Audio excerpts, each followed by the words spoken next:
Kaka, kuwa serious kidogo. Sikusikii, ongeza sauti. Na kuhakikishia nikiligusa hilo taya utakwenda kulala ndugu. Mimi nina uhakika nikigusa chochote kwako utakwenda kulala. Niguse chochote we chali. Huenda nikalivunja taya lako. Nakwambia ukweli kaka.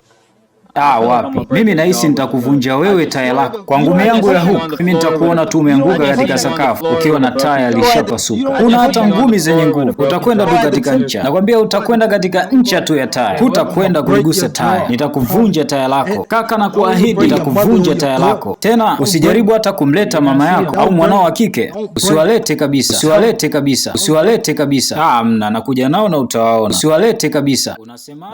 Tank alikuja hapa na akasema kila wakati anasema atakupeleka katika maji ya kina kirefu na kukuzamisha kabisa. Uona mpajibu gani kwa vitisho vyake hivyo? Namaanisha kila muda wanaongea kwamba nataka ni muadhibu huyu. Huyu mtu hajawahi kumwadhibu mtu yoyote katika maisha yake. Huyu jamaa kila muda anapoteza tu. Ndio nafasi kuadhibu wapinzani. Mimi hautaniadhibu. Kwa hiyo hilo liweke kwa mazingatio katika akili yako inayojidanganya kaka. Mimi hautaniadhibu kwa namna yoyote. Hakuna namna ya kuniadhibu. Una hiyo nafasi.